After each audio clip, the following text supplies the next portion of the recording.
Tudo bem, gente? É sempre uma satisfação chegar a essa biblioteca aqui da Escola Politécnica da Bahia para fazer mais um podcast. Desta vez é um podcast que, quando nós produzimos a ideia de trazer eles dois, eu me lembrei de uma frase, que a história da engenharia, ela se confunde com a história da própria humanidade. Bem, eu posso dizer, sem nenhuma dúvida, que a história dessas duas pessoas que a gente vai apresentar agora para vocês, os dois perfis, se confunde com a história da Escola Politécnica da Bahia. Ana Helena Hiltner é engenheira civil graduada pela Universidade Federal da Bahia. Foi professora do Departamento de Ciência e Tecnologia dos Materiais da Escola Politécnica da UFBA. Ana Helena coordenou o curso de Engenharia Civil da Poli e hoje é presidente do Conselho Deliberativo do Instituto Politécnico da Bahia. Vale lembrar neste perfil que Ana Helena Hiltner pertence a uma família com história relevante da engenharia baiana em todas as suas gerações.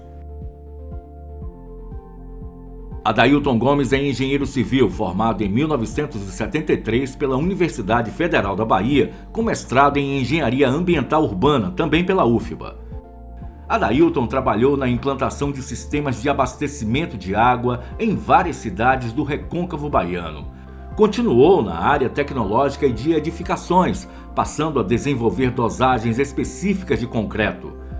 Foi professor da Escola Politécnica da UFBA e formou várias gerações de engenheiros e engenheiras. Adailton é uma das referências da engenharia brasileira em argamassa, revestimento, argilo-minerais e construção civil.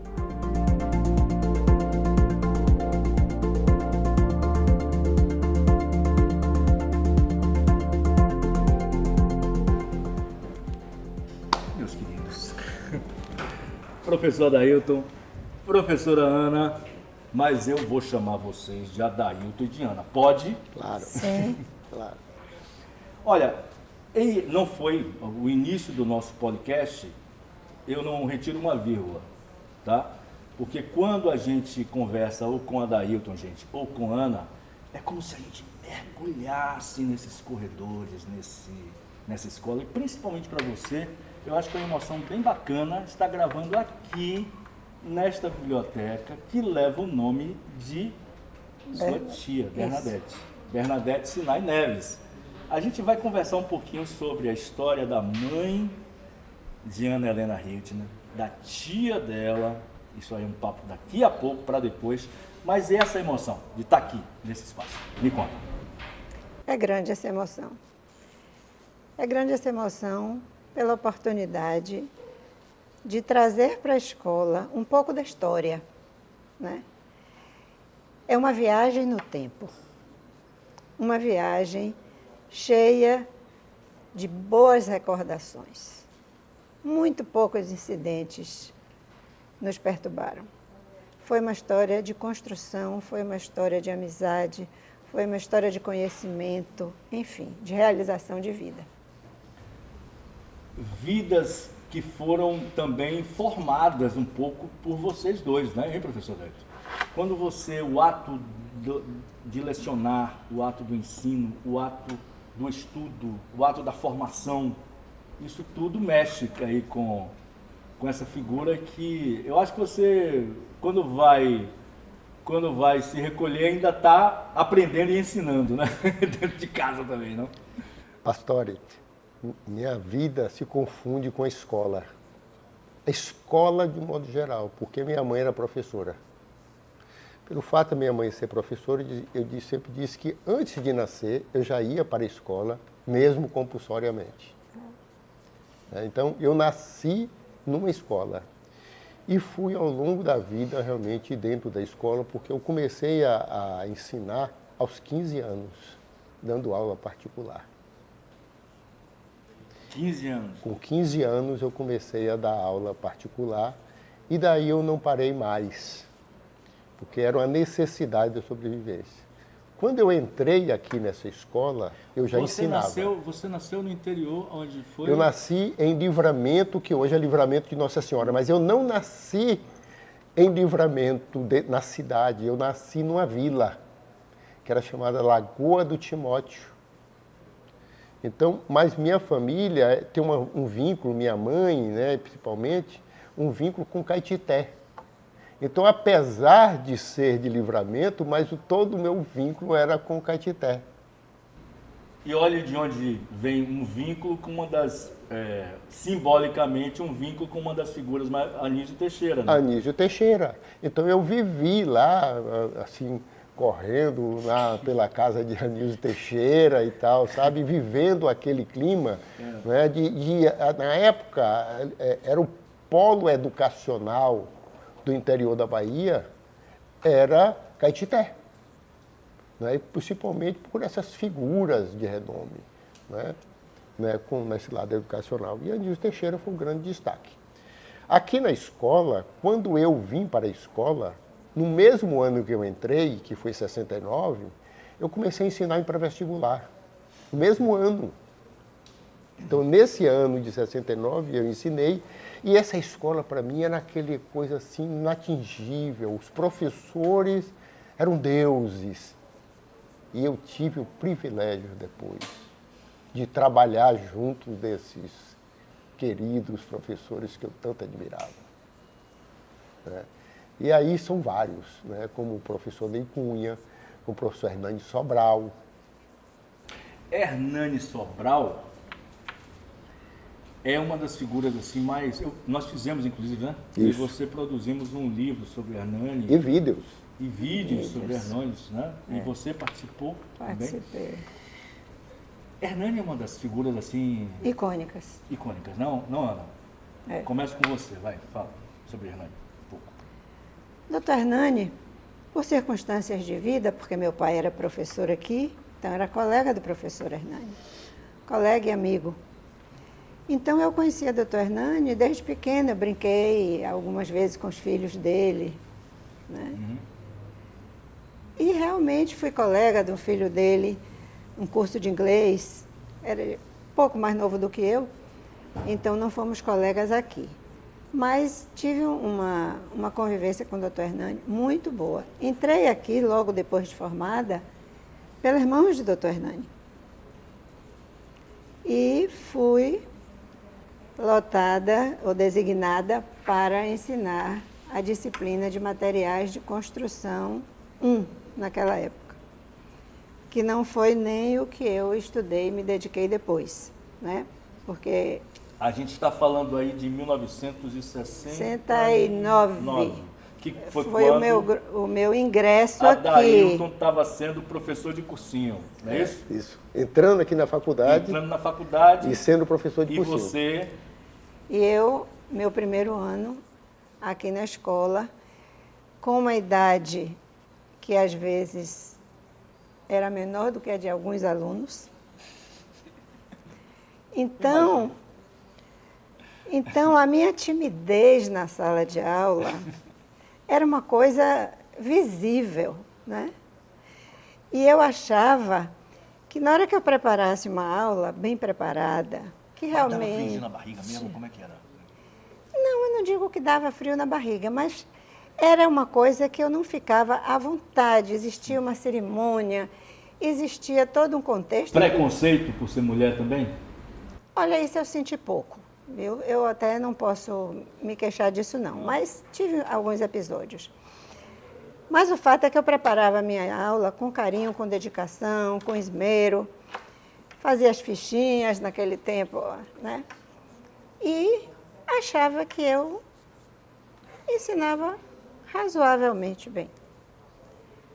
Muito depois eu fui compreender que a gente só ensina quando o outro aprende, porque senão você não ensinou.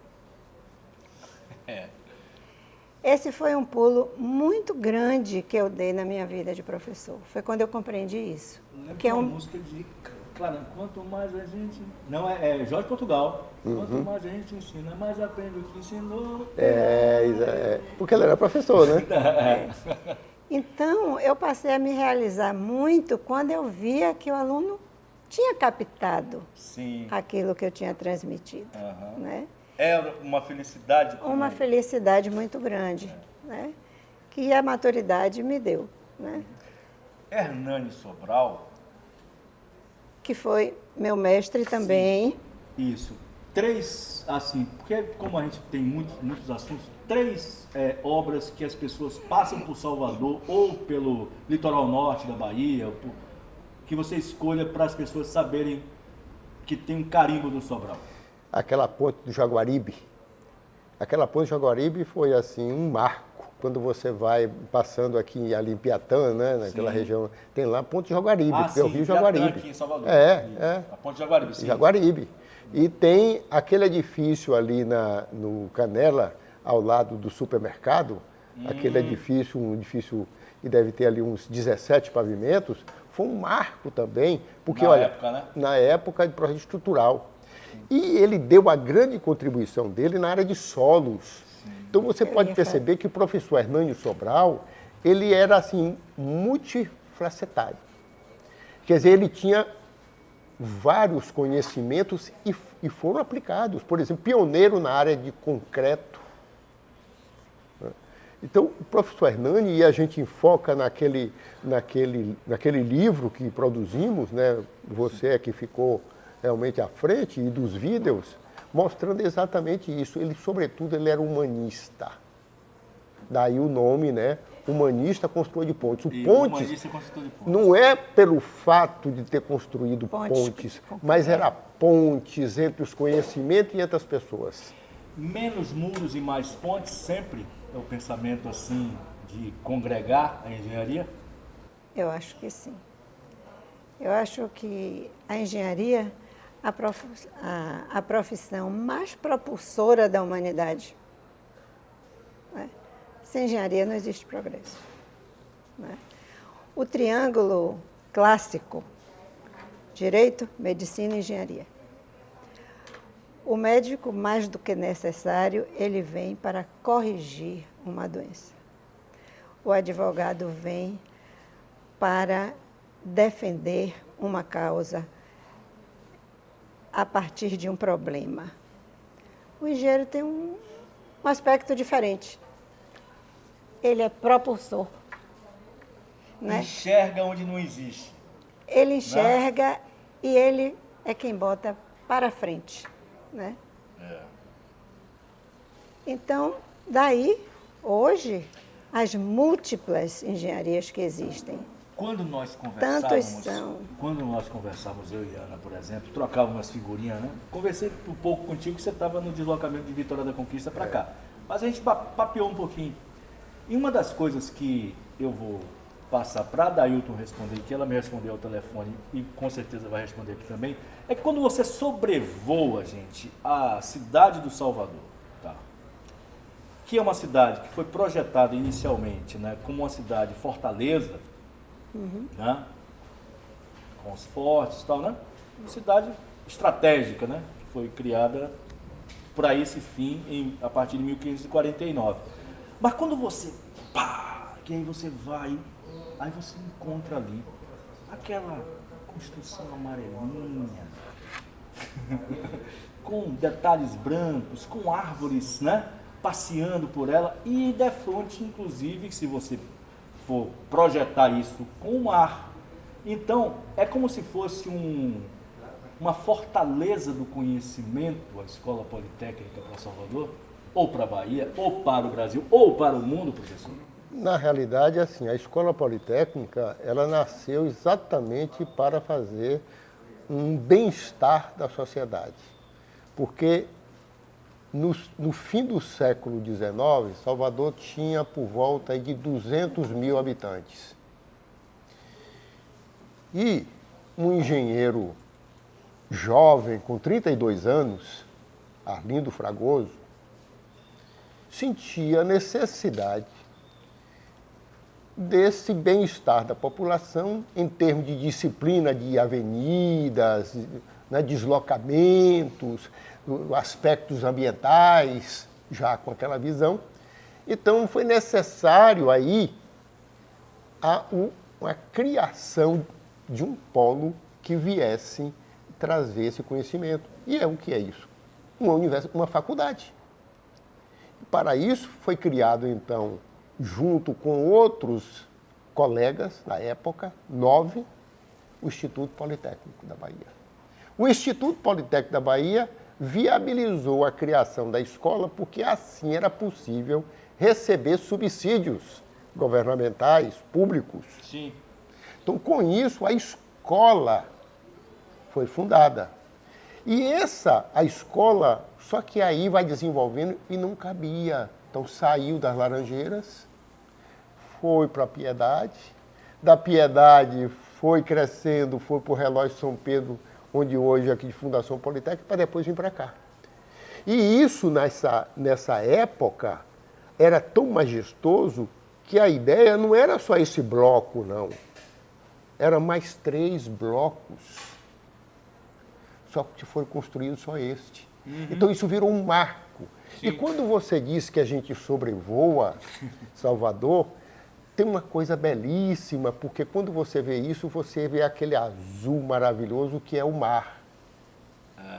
De dar uma certa serenidade. Não é à toa. Nossa, tá com elegância, hein, mano? Não é à toa que você vai perceber essa elegância e o azul.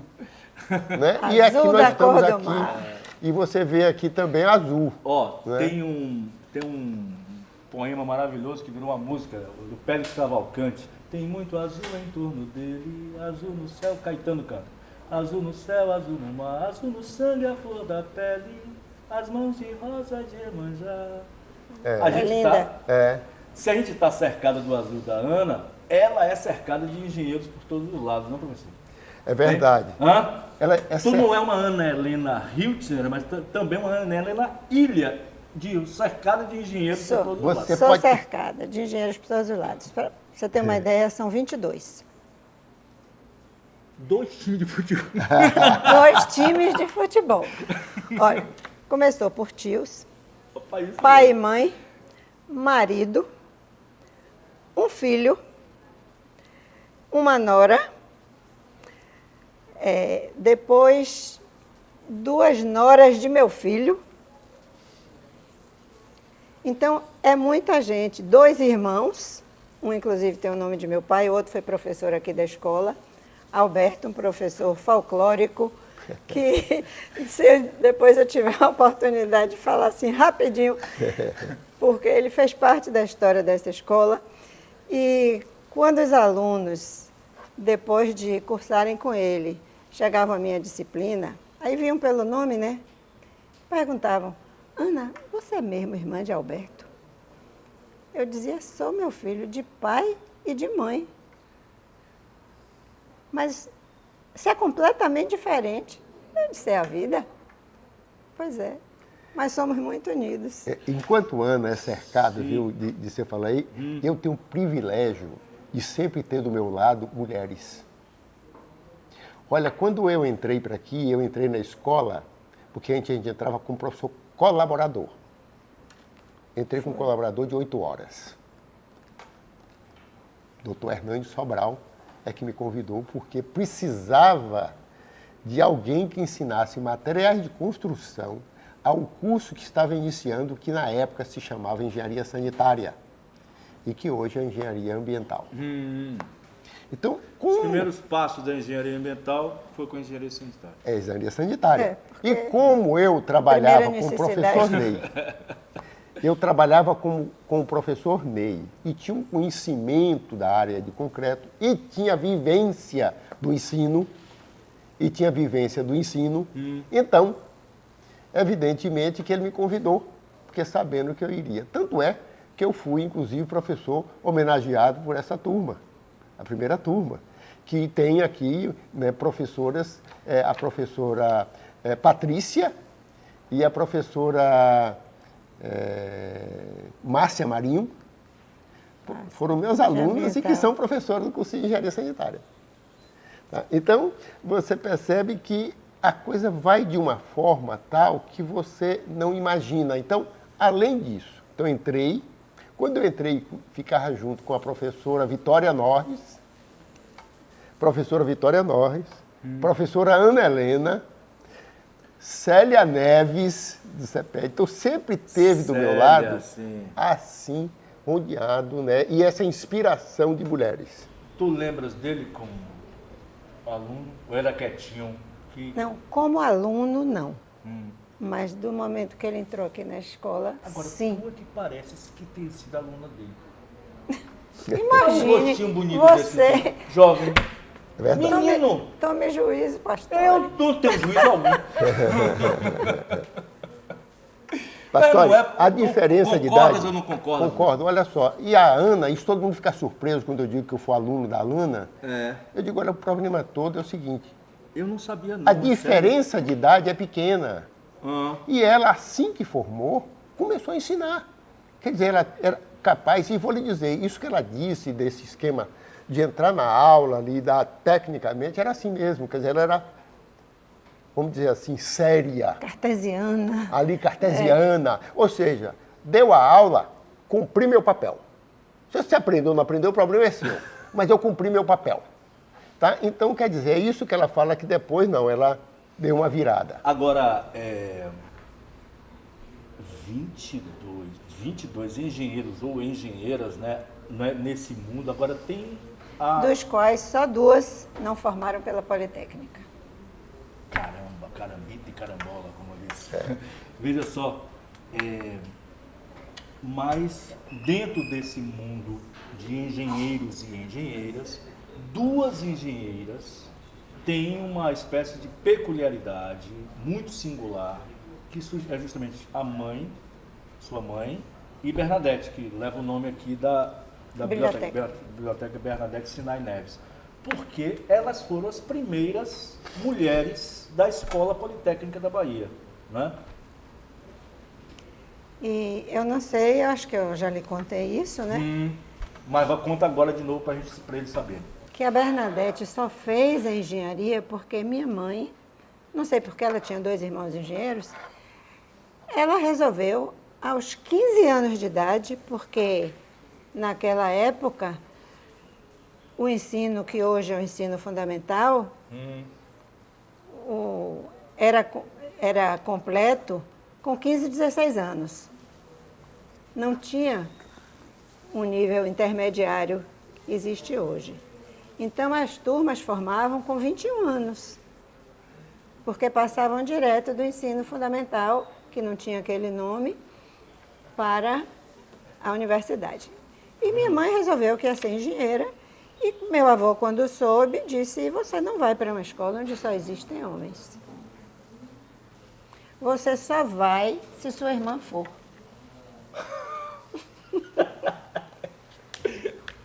Imagine. Que espetáculo. E aí? E a outra, como era até mais desinibida do que a minha mãe, uma mulher muito interessante e tal, eu disse, eu topo, eu vou. E veio, e a primeira a ser graduada foi minha mãe, pelo simples fato de ter o nome começado com a letra A. Poderia ter sido qualquer das duas. E Bernadette B. Então, Muito bom. pois é, então ela não foi a primeira, né? Mas com o decorrer da vida, ela teve maiores oportunidades de se projetar, porque ela não casou, ela inclusive fez um curso nos Estados Unidos, foi para a Fundação Rockefeller. E seu pai já era Era colega de turma. Era colega de turma. Era dela. colega de turma. E naquele tempo, como já se falou aqui, a mulher ficava sempre na retaguarda, né? Sim. E meu pai não quis que ela trabalhasse fora. Então, minha mãe dava aulas de matemática, minha mãe auxiliava nas pranchas de cálculo que meu pai fazia, né? Porque meu pai foi estruturalista. Que aí, fazendo um parêntese, meu pai, doutor Hernani e doutor Carlos Simas, foram os 3 estruturalistas dessa escola. Dessa escola. Carlos Simas, que... Foi ministro, inclusive. Sim, e que Américo Simas era... Eu não sei se era pai ou tio dele, isso aí eu não tenho certeza. Eu sei que ele foi meu professor. Professor Carlos Simas foi meu sim, professor, sim, de Pontes. Exatamente. Ele era professor de Pontes. Ele teve um escritório de cálculo. Agora, um detalhe importante que as pessoas precisam, para a gente localizar Salvador, ela passa por uma transformação, e vocês respiraram isso, vocês dois,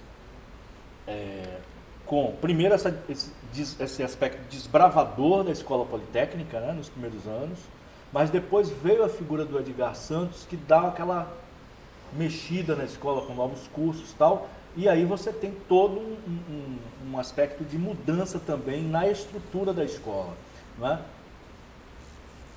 Quando você cita assim 22 engenheiros e engenheiras e aí eu fico imaginando assim, pô, Salvador viveu um boom de engenharia, não, professor? Nesse perfil do século XX, né? Olha, a engenharia baiana sempre foi de destaque. Sim.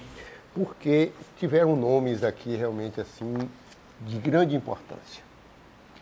Dr. Miguel Calmon teve um papel, Dr. Miguel Calmon de Pan e Almeida. Sobrinho.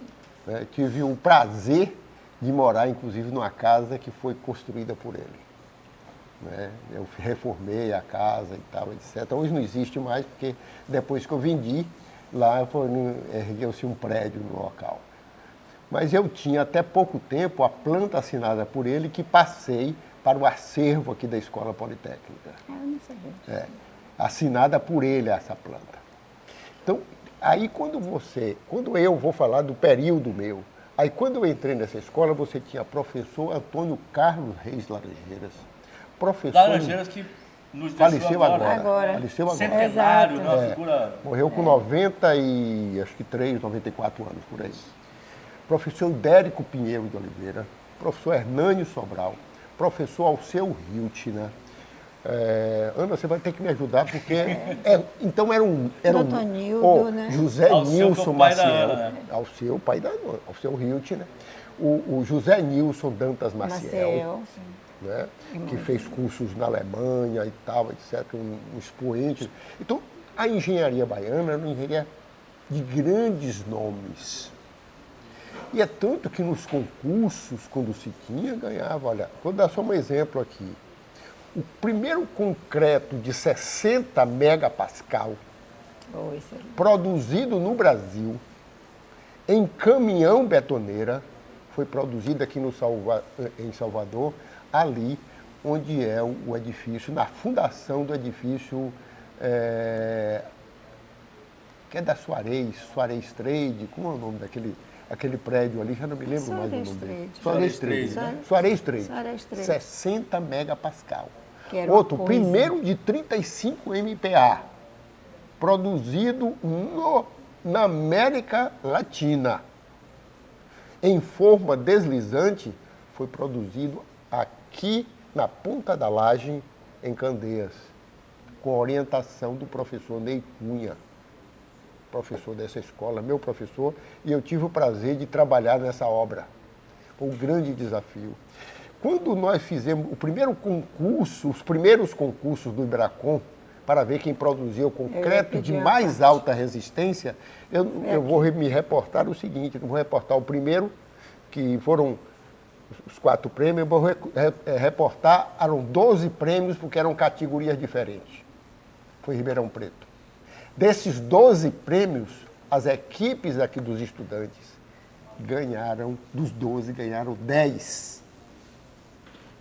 Criou, na época, um folclore que dizia o seguinte: ninguém consegue ganhar dos baianos, por quê? Porque eles pegam o concreto, coloca como aditivo o azeite de dendê e água de coco. Depois, aquela lenda que tem no Recôncavo da Bahia, né? Uma das lendas de como as mulheres eram exploradas, inclusive no Recôncavo, né? Com a produção de charutos, que aí as pessoas diziam que os charutos elas levavam para casa e eram enrolados nas coxas, por isso ficavam mais cheirosos, né? Era uma frase assim que hoje, né? Mas era da época, né? Pois é, E aqui... mostrava muito o quê? E eu chegava a dizer assim, né, mas era uma cidade, Maragogipe, Santo Amaro, cidade que você tinha um protagonismo das mulheres, mas que obedecia um apito de fábrica. Pois é. Era uma cidade que era movida por apitos de fábrica, né? E aí, para adensar o concreto, ou seja, bater nos corpos de prova... Mas botava azeite mesmo? Não, isso é folclore, é o folclore. E ia e batia na bateria do Olodum. E depois do corpo de prova pronto, levava ali no terreiro de Mãe Menininha e Mãe Menininha fechava o corpo. Fechava, pronto. Então não tinha quem conseguia romper o concreto. Foi o esquema. Criaram esse concreto. Tanto é que o que aconteceu? Mudaram. Mudaram. A partir daí, desse concurso, porque ficava a USP, o FRJ, todo mundo para trás. Aí eles mudaram a forma de como... Não mais maior Não mais... Nossa, mudaram os critérios do concurso. Os critérios do concurso. Posso fazer um parênteses? Pode, Ana. Eu não esqueci de Alberto, não. Tá. E nós não podemos esquecer a figura, eu até me emociono, de João Guilherme Cerqueira Valois, um professor novo que adentrou nessa escola, amigo dos alunos, competente, preparadíssimo, que na preparação desse concreto, né, que fez parte dos corpos de prova que eram apresentados, ele passava fins de semana aqui dentro dessa escola, botando os meninos para trabalharem com um entusiasmo que quem viu, viu, quem não viu, não vai ver. Ele foi um professor, assim, muito próximo nosso, né, Anailton? Muito próximo nosso. Vivia dentro de casa, na minha casa. Eu só comprava um carro se me perguntasse se eu aprovava. Pois é. Infelizmente, a morte o levou muito cedo. Sim. E perdemos esse professor. Mas ele realmente foi assim, na história do concreto de alta resistência, do início do concreto de alta resistência, Uma referência. ele foi uma referência. Por falar em carro, Também. pouca gente sabe daqui da escola, acredito eu, mas o Hernani Sobral até hoje tem uma vaga no estacionamento que é própria para eles, né? Não é isso? Porque ele tinha um método muito próprio de estacionar o Fusquinha. Não? Professor Hernani, eu dizia o seguinte, ele era um mau motorista. Um mau motorista. Construtor de pontes maravilhoso, Mas o carro passar. Dirigia mal. Mas aí, resultado pessoal, para poder facilitar a vida dele, então reservou uma vaga para ele. Essa era a vaga do Fusquinha do professor Hernani. Ele levou a vida inteira dele com o Fusquinha. Que maravilha. Ele não vendia o Fusquinha. Então, ele desencarnou usando o seu Fusquinha. O professor Hernani era um indivíduo assim fantástico, porque ele fazia brincadeira com ele mesmo. Ele sempre dizia que ele andava no corredor, que era a pantera cor-de-rosa, porque ele era magro e de paletó. Alto, né? Então, dizia assim, lá vai a pantera cor-de-rosa. Então, e era assim. O professor Hernani... Harry Mancini, o autor. Nós fomos fazer uma homenagem em Feira de Santana, eu fui com ele, né? Eu trabalhava com ele, então fui com ele. Chegamos lá durante aquele período, então eu tirei fotos, etc. Quando foi no dia seguinte, eu levei as fotos para mostrar para ele. Quando ele olhou as fotos, careca e tal, e olha aqui as tartarugas ninja. Então era assim, um brincalhão. Meu querido e minha querida, vem cá, eu vou pegar aqui eu tirei uma foto, deixa eu ver onde é que tá, rapaz. Eu tirei uma foto de uma camiseta, na verdade. Sim. E aí eu disse assim, não, o dizer dessa camiseta vai ser uma pergunta para Adailton e para Ana. Sim. Por que no começo de todo filme de desastre tem um cientista sendo ignorado?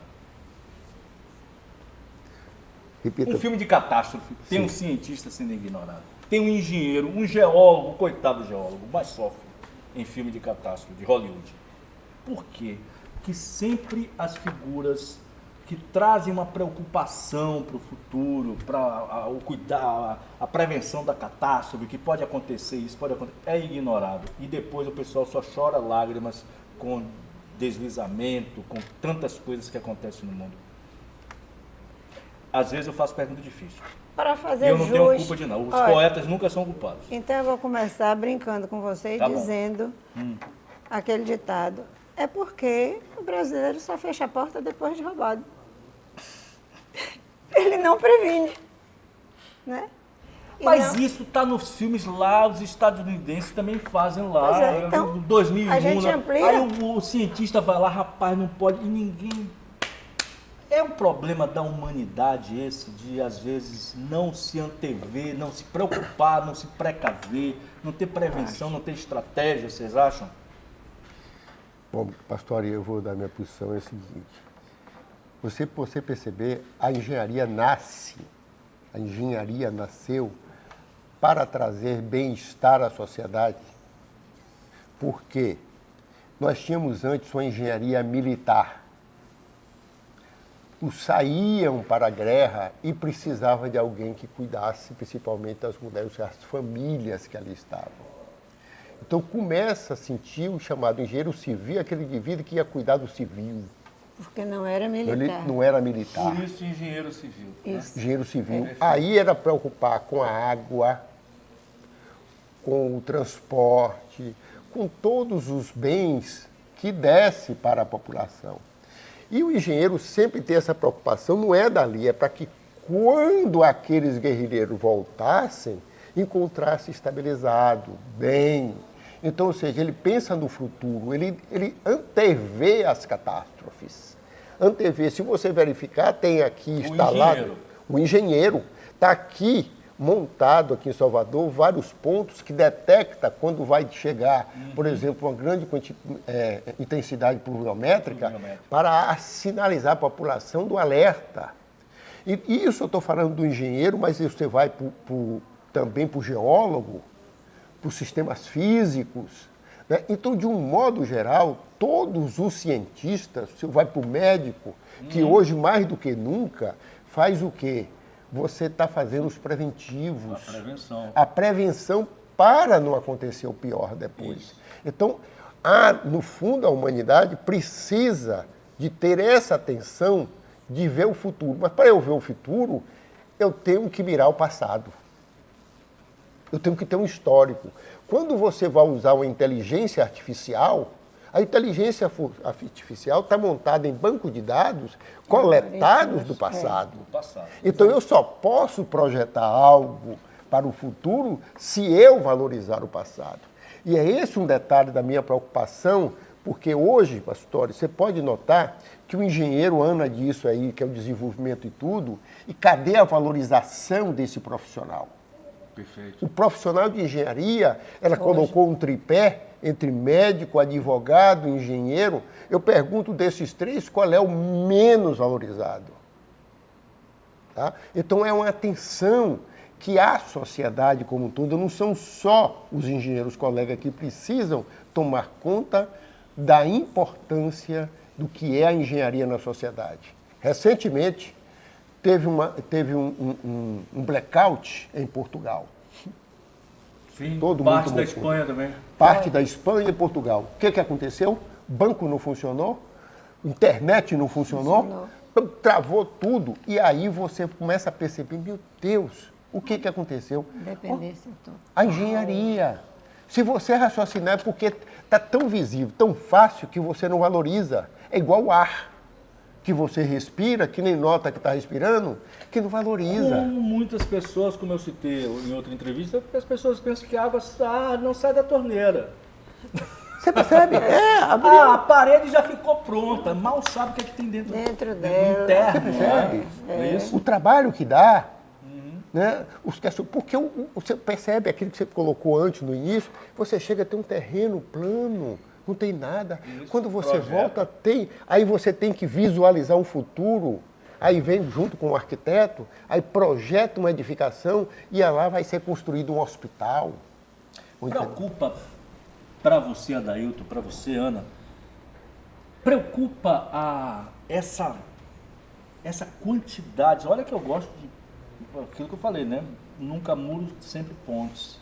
Mas preocupa muito essa coisa da montagem que a gente está vivendo nas cidades, né? Essa coisa, viaduto para lá, viaduto do nada para lugar nenhum.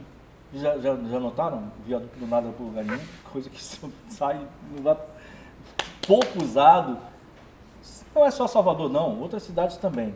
Você, que eu sei que, vou começar contigo, que tem essa preocupação com a área ambiental pra caramba, não que Ana não tenha, que eu sei que ela tem, preocupa. Como essa meninada está desconectada muitas vezes de como a necessidade desse equilíbrio das áreas urbanas com... Eu tenho vivido isso.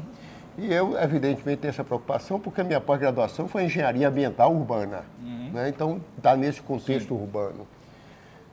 Eu agora tomei a decisão de residir em Conquista e eu poderia apontar o seguinte, um dos choques ao chegar lá. Olhei assim, vi um condomínio. Aquele condomínio olhava assim e não via árvore. É tanto que, como as cores todas claras, a ideia para mim era um cemitério. Eu disse, o cemitério bizantino. Um cemitério bizantino. E era um condomínio. E outro, vou lhe dizer mais, só que não é um. Isso para mim é chocante, pelo seguinte, são diversos condomínios, porque são muitas casas, eles valorizam muito mais as casas do que os edifícios. E o que acontece? Aí o terreno tem 250 metros quadrados. Aí você constrói a casa, sobra o quê para colocar uma árvore? Nada. Então você vai nos condomínios, são desertos. Então isso tem me chocado, de faltar o verde. Outro, mas vamos dentro da própria cidade. As praças, tem praças grandes, com árvore, mas falta o cuidado. Está aquela coisa assim que falta o verde ser cultivado, ou seja, aquela história de que... E a gente se acostuma. Eu fui, claro que eu não vou dizer o nome aqui do empreendimento, mas eu fui desses shoppings aqui de Salvador. Aí eu tô vendo lá e tal, e assim, de longe, assim, eu pensei, cara, vamos botar uma graminha, ó. Não, artificial. Tapete. Pensei no TV, né? Parecendo no TV. Tapete. E aí? Quer dizer, e árvore artificial. Artificial, professor. É isso. Velhinho, pô, pelo amor de já. Se você pensar aqui em Salvador, eu não tenho números para lhe dar, mas a gente tem olhos para ver, né? E o organismo sente a temperatura subindo violentamente. Se você substitui vegetação por pedra, porque concreto é uma pedra no final das contas, qual é a consequência? Um aquecimento muito grande. Sim. E, diferente do que a gente possa pensar... Desculpa, terminou o seu raciocínio. Outro dia, eu senti realmente, eu trafego muito pelo semiárido da Bahia, e lá, muita gente sabe, você não se combate seca, se convive com ela, né? Porque o semiárido é um corte climático que está ali, né? Então, eu senti, porque meu parceiro Sidovski aqui também estava na hora, rapaz, está com um clima mesmo de que a gente está no sertão, né? E assim, não era um meio-dia, era tipo 3 da tarde, 2h30, 3 da tarde. Por quê? Pelo que você falou, né? E Salvador, vocês podem me corrigir, é uma das cidades mais iluminadas da América. E talvez do mundo. Do mundo. Eu já li sobre isso. Pansete, a luminosidade daqui é uma coisa fantástica. Imagine isso com o prédio espelhado, que não sei para onde é que vai aquilo, e concreto. Menino, né? E Pansete, por exemplo, que é um artista plástico que vocês devem conhecer e saber, e conviver com a obra dele. Pansete veio para cá, para a Bahia, por conta da luminosidade, né? Muitos fotógrafos vêm para cá por conta disso. Mas sim, desculpa, Tiago. Não, ao contrário do que a gente pode pensar, que essa turma jovem, né, não está ligada na questão do meio ambiente, eu ouso dizer que o grande problema são os interesses imobiliários. Não é possível que Salvador não se reúna, não grite por um PDDU diferente, né? Então, a cidade está congestionada. Quando você substitui uma casa com árvores por um prédio onde em vez de uma família vão morar 50 famílias, 100 famílias. Isso tem um impacto enorme no trânsito, no abastecimento consequentemente de no água. abastecimento, na poluição, Poluição, né? né? E eu não vejo. O trânsito, inclusive, com esse termo que eu gosto de usar, mas ele exibe muito mais que a mobilidade urbana. A mobilidade trava, urbana. Né? E quando você substitui um terreno realmente por um aglomerado de habitações, as consequências são muito desastrosas. Né? E é isso, Ana. Veja só, por exemplo, uma coisa que para a gente colocar mais um item dentro de mobilidade urbana, abastecimento, a própria falta de cuidado desta população que chega, que pode, o sistema de drenagem vai para o espaço, né? Lixo, acúmulo de resíduo, não é? Hein, professor? É porque a população... E que tudo passa para a educação. Educação, você verifica o seguinte, o pessoal simplesmente ele pega o lixo que ele colocou, ele joga na rua. Mas vem cá, joga na rua, vai para onde? Se vier a chuva, vai levar, se tiver uma drenagem, vai levar para uma drenagem. O sistema de drenagem vai ser obstruído.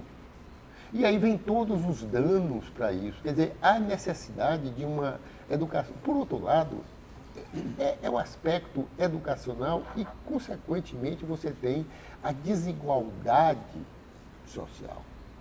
O indivíduo, ele vai fazer uma reforma na casa dele, quando ele pega aquele entulho, ele vai jogar onde? Para ele descartar, ele não tem recurso para poder pagar o transporte.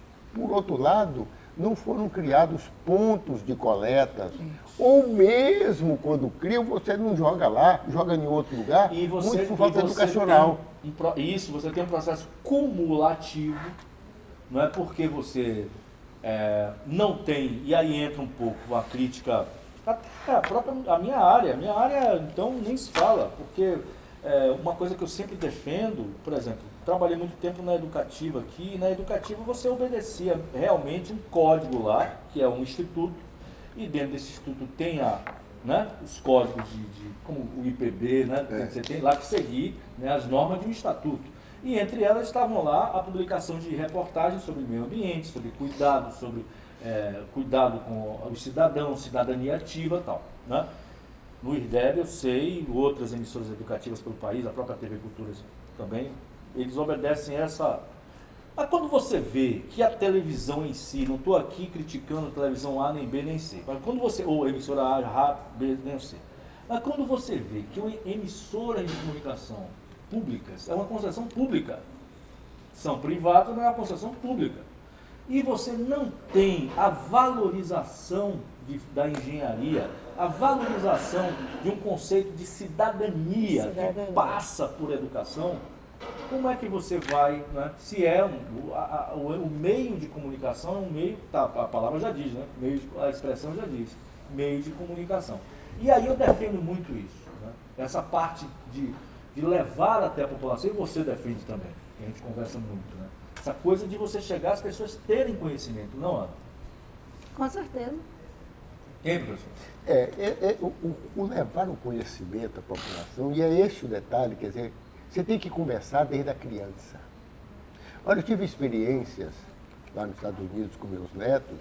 O que acontece? Lá na escolinha, eles já começam a aprender logo desde cedo trânsito, como cuidar das suas coisas, como descartar lixo de forma reciclada, né? Separando. Quer dizer, há uma formação da valorização do seu entorno, da área que é usada. Você chega fim de semana, você encontra jovens catando folha, catando lixo dos parques. Se você for convidar aqui jovens para fazer isso, não vão. Acredito que aqui no conceito da capital, sem dúvida, você tem um perfil assim, que a gente não gosta nem de generalizar, mas, por exemplo, eu tenho visitado muito o interior e eu vejo exemplos lindos de como a pesquisa, com acesso aos laboratórios, que eu defendo em qualquer escola que tenha que ter um acesso a laboratórios, as pessoas sonharem em cima do invisível, né? E ali está a descoberta, né? E aí eu vejo, né, o cuidado, por exemplo, eu fiz o corte do semiárido quase todo já, e como eu vejo garotos e garotas de 15, 16 anos apaixonados por quê? Por engenharia ambiental. Pelos conceitos de cidadania voltadas para o meio ambiente, por sustentabilidade, por gostar de sua terra. E principalmente pelo quesito de você chegar um pé de licuri para eles, hoje, remete a uns 70 produtos que saem dali, de um licuri. Creme de beleza. Um mandacaru é creme de beleza hoje.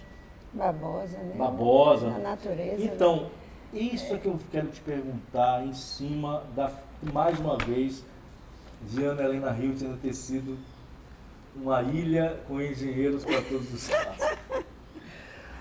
Esse contato seu, quando jovem, com esses conceitos, como é que isso transformou em sua vida a paixão que nasceu ela, né? Com 15 anos você estava onde com 15, 16 anos? Com 15 anos eu estava terminando o ginásio, né? Sim, mas com 18, 20. Com 18 eu já estava aqui. Eu entrei aqui aos 18. Aos 18 anos, né? Mas você já estava com 15, 16, já estava apaixonado por engenharia? Ou não? Eu sabia que eu ia ser engenheira, até mesmo por um contexto. Que mais ou menos que a gente está conversando E eu com ele, gostava você, muito. a juventude ter contato com essa... E né? eu gostava de matemática. E aí, se você me permitir... Manda. Não esquece de falar de Alberto. Falarei Pega um link. logo, logo. Mas matemática precisa ser ensinada de maneira interessante. Se eu hoje fizesse parte de algum grupo de educação, eu ia lutar muito para desenvolver novos projetos para o ensino da matemática. Pouca gente sabe o laboratório de matemática que tem aqui no Instituto de Matemática. Eu não fui ainda, mas eu tenho uma grande amiga que foi, inclusive, diretora de lá. De matemática aqui da UFBA. Aqui da UFBA. Um laboratório de matemática, assim, que elucida, que mostra.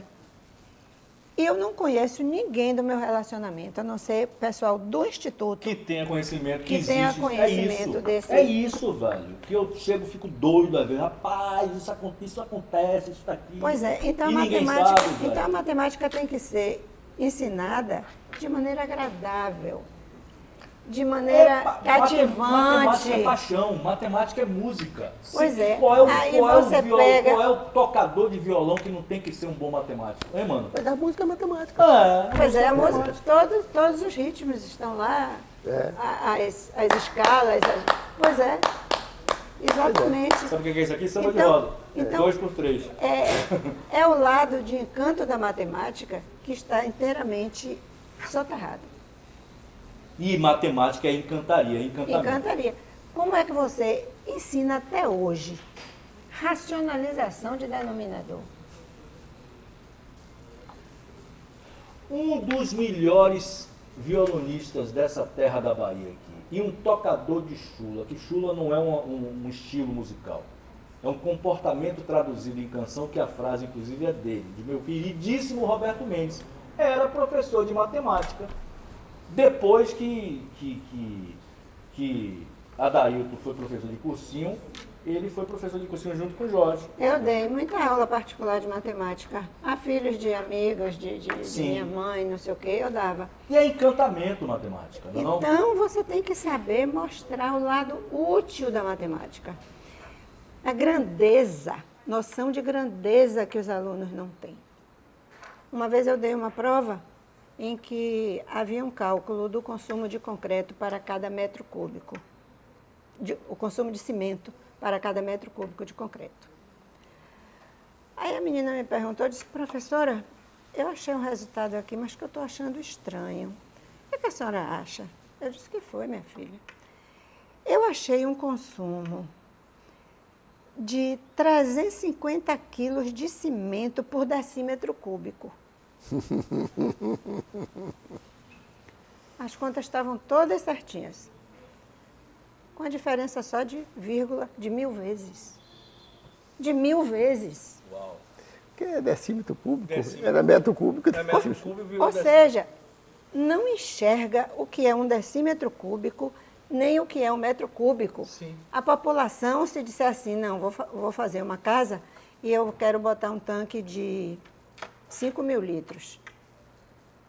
Isso não precisa ser engenheiro para saber.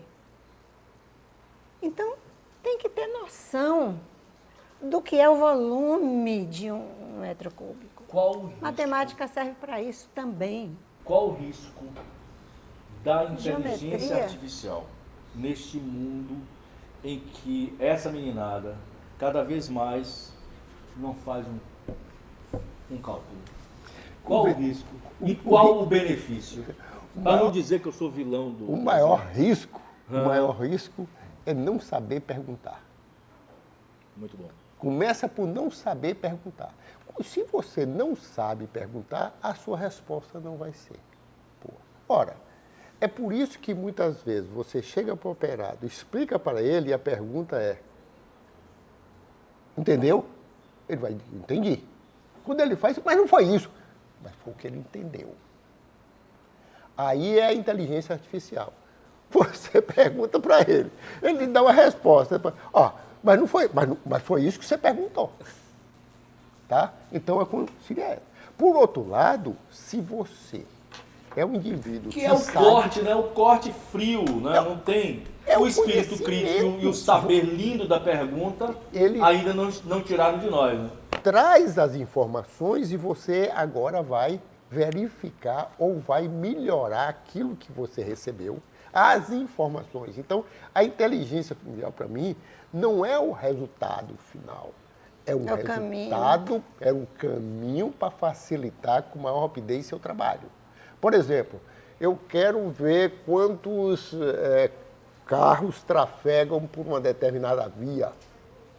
Eu coloco lá, me dá um resultado, eu vejo aquele resultado, analiso o que o Ana falou aí, se está coerente, se não está coerente, é um parâmetro a mais.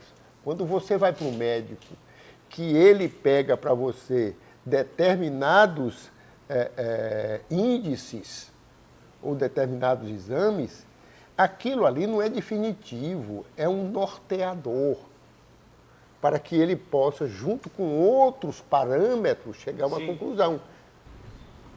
Uma das obras pensadas, criadas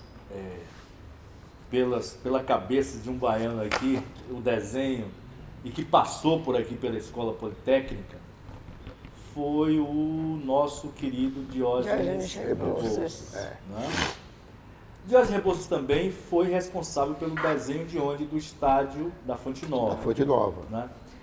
O destino quis que a Fonte Nova, dentro de uma espécie até de falta de educação, que bem Ana estava colocando aqui, houve uma das tragédias mais absurdas, que foi no início do século, né? Em 2007 ou 2008, aí eu tenho que me lembrar. Você lembra? 2007 ou 2008? Não me lembro. 2008, se não me engano. 2007 ou 2008. Acho que foi antes de 2007. No caracteres aqui, gente, porque eu não sou de ficar googando. No caracteres aqui é que eu vou colocar a datinha certa do acidente, até porque a pergunta não é especificamente histórica, né? Mas porque a Dailton foi um dos responsáveis pelo laudo ao lado de minha queridíssima Tatiana Dumé, né? E do Luiz Edmundo Campos, que também estava, né? Sobre esse acidente, né? Foi em 2007. No estado do Fonte Nova. Você aproveita, eu já vou soltar a pergunta, mas aproveita, fala um pouco sobre essa experiência de você, você vê uma obra arquitetônica, uma obra pensada de um cara, né? E que acontece aquela tragédia e você ser responsável pelo laudo, o que é que isso mexeu contigo? E ao mesmo tempo, se nós vivemos ou viveremos esses riscos cada vez mais diante dessa falta de conscientização, de sensibilização da sociedade com relação a ouvir a palavra de engenheiros e engenheiras, e de arquitetos também. Vamos começar assim. Nós temos um defeito no Brasil, que é não cuidar da manutenção preventiva. Sim. A manutenção preventiva. Então, a Fonte Nova não ficou imune a isso, de falta de manutenção preventiva. Como existe, de um modo geral, nas obras públicas. Nas particulares, Até que nem tanto os edifícios, porque sempre tem alguém lá que vê, sinaliza, manutenção, mas não é um hábito a manutenção. Na Fonte Nova, aí todo mundo poderia imaginar logo, dizer, então o problema foi uma falta de manutenção. Estou falando porque logo no início, quando nós fomos reunir, se trouxe essa ideia, eu disse, opa, não vamos parar para pensar nisso. Nós temos outros, nós somos engenheiros, precisamos ver um contexto mais amplo. Então vamos ver. A Fonte Nova, quando foi construída aquela parte do anel, Superior. o exterior, teve um cálculo estrutural, em função da norma da época, tudo direitinho. A construção foi executada por uma empresa também que tinha um respaldo, um conhecimento de engenharia e era respeitada na Bahia. Entretanto, o comportamento da torcida mudou. A torcida, antes, sentava na arquibancada e só gritava.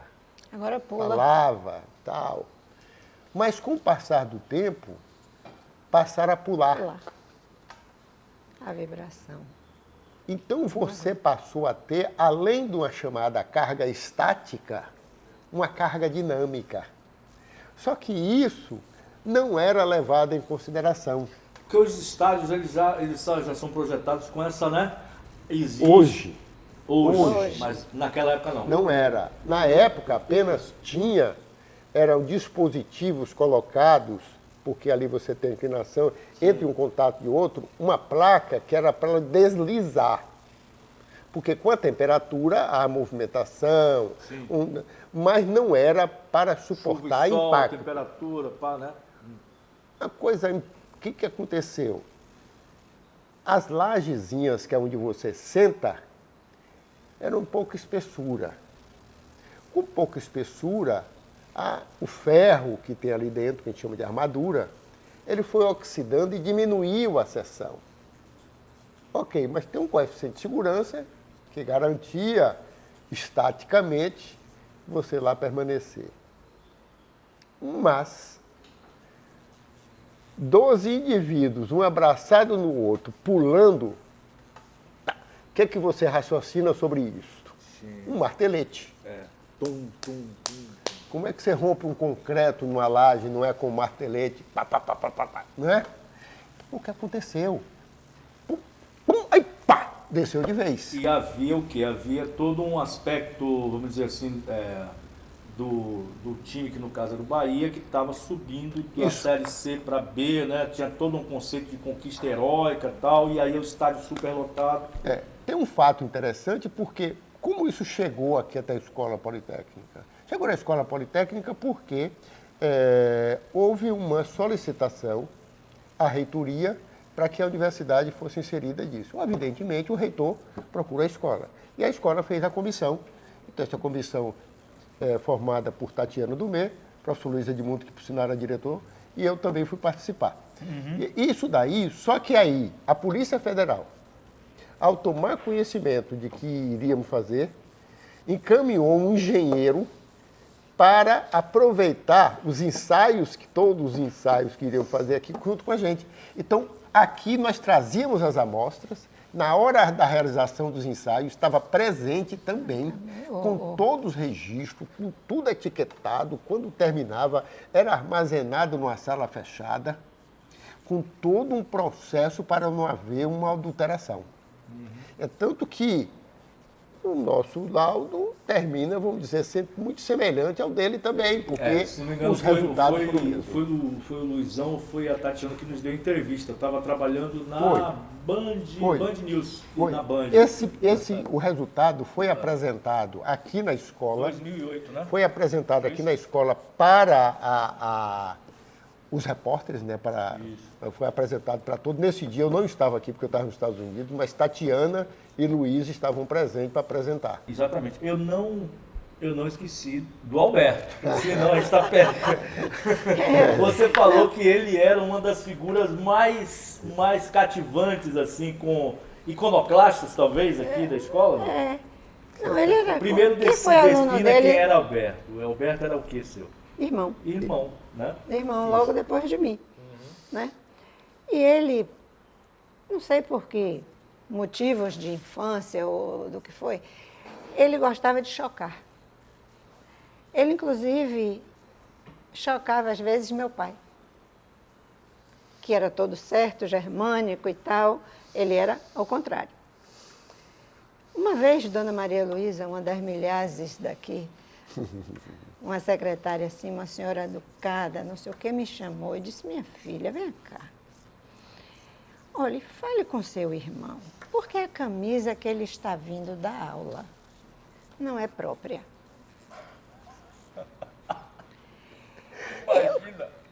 Quando ele não estava vestido de Vitória, porque era um torcedor Do Vitória. fanático pelo Vitória. Fanático. Eu disse, como, Dona Maria Luísa? Minha filha, é uma camisa que tem um sapo aqui na frente. E eu não gostaria de dizer aqui nessa entrevista os dizeres embaixo deste sapo. Ou desta sapa. Né? Aí, quando eu vi a camisa, eu disse, Alberto, isso é um desrespeito realmente, você ir para lá assim. Defina só da assim, década de 70, 60, como é que é? Não, isso 80, 90. 90, década de 90, tá. Foi 90 já. Então, ele era assim, ele tinha uma voz alta, uma vez eu estava dando aula aqui, e os alunos gostavam muito dele. Agora eu fiquei curioso o que estava escrito na camisa do Alberto. Depois eu lhe digo. Ela vai lhe dizer. Eu vou lhe dizer. Então, eu estava dando uma aula. Alberto ainda era estudante da área de mecânica dos solos. Saiu da prova antes de Marbal. Foi colega dele. Marbal, Marinho. Foi colega dele. Pois é. Aí ele chega aqui no pátio dessa escola e grita de lá de baixo. Ô, Marbal! Você sabe, você acertou o que é uma estaca flutuante? Vou lhe dizer, é aquela que atravessa o lençol freático. É uma figura mesmo assim. Era uma figura Excêntrica. excêntrica. E só para completar, Sim. ele morreu e as cinzas dele foram jogadas no Barradão. Que ele queria que fosse uma mulher, mas não. Pois é. Barradão, estádio Manuel Barradas, quem não conhece? Pois é, Manuel Estádio Barradas. Manuel Barradas, que é o estádio do Vitória, Vitória. time de coração do Alberto. Alberto Hiltner, ele Alberto Hitler. Alberto Hiltner. Então, ele era estruturalista, né? Ele fez muito cálculo, agora sempre atrasava as entregas. Meu pai ficava doente com isso, né? Mas essa escola, a história, a gente conversaria aqui, muita Nossa. coisa o tempo todo. Como Eu eu acho fui que do o meu tempo- querido Adailton também, ele acha que ele carrega a escola para dentro de casa, né? Porque eu soube que tem uma oficina lá, né? Ah, é? Agora, é mestre Cuca também? É. Fale logo, no revele logo. Ele não vai Revelo. dizer, né? Eu frequentava, quando a gente fazia os trabalhos juntos, tudo, eu frequentava muito a casa dele. Aí ele de vez em quando ia, fazia um pãozinho de queijo, ele fazia mais um doce assim. Mestre Cuca também. Mas só pãozinho de queijo não tem umas coisas mais elaboradas não assim, né? Tem umas sobremesas que eu sei que ele fazia, Fala que uma logo, vez eu vai. comi. Agora, Agora, pastor, eu sempre fui apaixonado por química. Fui apaixonado por química e, evidentemente, quando você mexe com alguma coisa na cozinha, é química. Sim. Então, eu gosto de fazer algumas experiências. Se você me perguntar qual é o nome, eu não sei lhe dizer. Tá? Por exemplo, minha mulher gosta de um chimango. E aí, como o chimango tem uma forma de ser e tal, uma receita, e o meu é diferente, aí ele teve que botar o nome de chimango especial. Porque é uma coisa diferente. Mas faz assim, por exemplo, aí, por outro lado, se você verificar, não, eu sugo a tradicional. Então, se eu vou fazer um doce, uma ambrosia, que é um doce de leite tradicional, Senhora, doce de leite. aí Meu pronto. pai amava. Aí- A sua ambrosia queimadinha ou é amarelinha? Do jeito que se quiser. Aí agora é que o seguinte, você tem que... Ó, já vi que é bom, viu? aí você já viu que é bom. Não se preocupe, É. tá bom, então já foi. Por exemplo, tem um amigo meu que é médico, que é lá de Conquista, amigo meu, e aí um dia eu fiz um cheesecake. cheesecake americano. Mas é mais a da cereja, com morango, com Não, o olha limão? só. Não, aí que tá. Qual que você mais curte? Eu gosto muito do cheesecake com morango, tá? Mas esse que eu fiz com o meu colega, meu amigo, aliás, eu fiz com chocolate. E ele achou que era um negócio assim, estonteante, maravilhoso. Tem um outro doce. Tem um outro chocolate doce. meio amargo? Não, 70%? meio amargo. 60%. Não é totalmente amargo, que seria mais de 70%, mas um com 60%. Aí tem um outro, que aí agora já é uma composição de chocolate com creme de leite, com mais biscoito e tal. Faz uma... A minha neta sobrinha, porque eu tenho uma neta sobrinha, ela me chama de vô, não é minha avó, mas ela no fundo ela é minha sobrinha. E aí chegou e disse assim, vô, no meu aniversário você vai fazer uns bombonzinhos desse, vai fazer um bombom para mim, não é? Não deixa de... A gente, quando vocês veem ele que uma argamassa bem... deixa eu dizer um, posso? Pode. Uma argamassa bem produzida é toda uma questão, né? De Eu bons ingredientes. ontem me lembrei dessa história. Fala. Que nós ensinávamos materiais de construção, né? Parte de concreto, de argamassa. Então, nós éramos a turma do A. Adailton, Ana Helena, aglomerante, areia, argila, água, aditivo, adição. Lembra disso? Eu fazia meu negócio assim, meu negócio é com ar. Nós éramos a turma do A. A turma do A. Com os agregado. Agregado. Tudo é A. E, consequentemente, alegria também. Alegria e abraço. E abraço. E agora? Isso. Pois é. É isso aí. Entendeu, meu amigo? Meus queridíssimos, que coisa boa. Boa mesmo. A gente Olha, eu só tenho a agradecer essa oportunidade.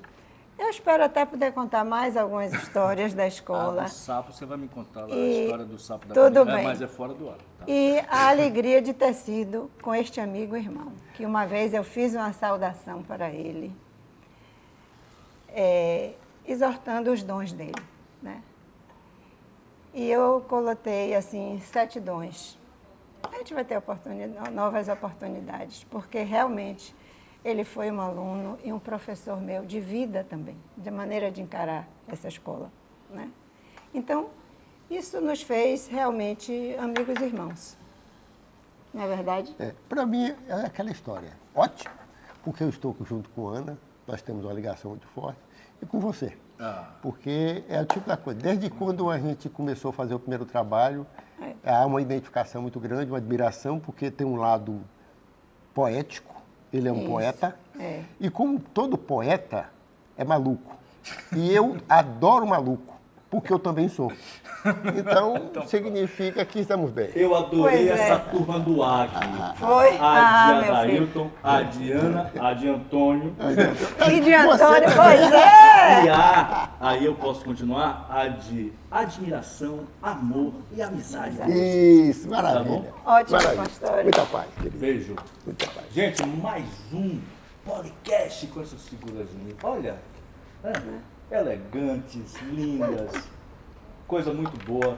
Esse nosso novo encontro aqui, vocês podem acompanhar todas as edições do Policast na Poli TV, que é o canal da Escola Politécnica no YouTube.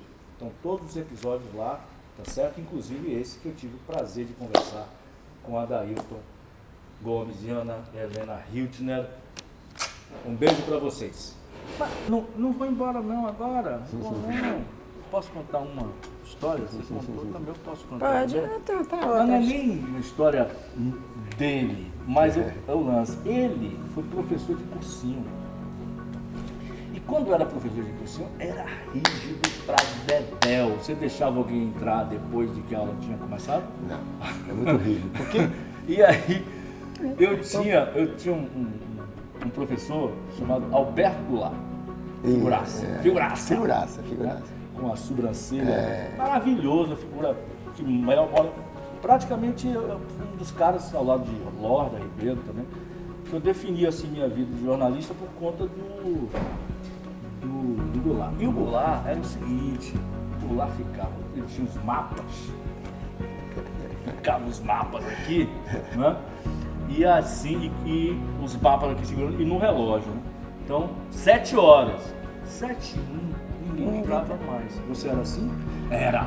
Me falaram que era, porque a mesma coisa, um primo meu mais velho, foi seu aluno e tu não lembra porque ele era quietinho. O detalhe todo é assim, eu entrava na sala um pouquinho antes, ficava ali limpando o quadro e tal, e ficava prestando atenção. Quando o segundo batia, aí eu abria a boca. Até a hora que o cara chegou e atrasou o horário do relógio da escola para bater. Pastor, a gente vai ter a oportunidade, uma coisa que eu queria ter falado hoje aqui, o papel da inspetoria de alunos, onde nós convivemos. Nossa, a gente vai voltar, vamos voltar. Rapaz, você vai falar para a gente conversar mais. É porque a escola tem umas coisas assim, então tem muita peculiares. coisa interessante para a gente Agora contar. assim, pastor, tem uma rigidez, mas ao mesmo tempo tinha uma compreensão muito grande, tá? Eu cheguei a contar para a Ana alguns episódios que aconteceram comigo. Assim. Não, eu só me lembrei disso aqui porque foi engraçado, porque a mesma situação que ele e meu primo viveu contigo, eu vivi com... Só que eu chegava, professor, eu era bom em história, chegou, entra, você é bom em história. Aí, não era uma pessoa assim... Bora ver, vamos ver, foi isso aí. Ó, mais uma vez.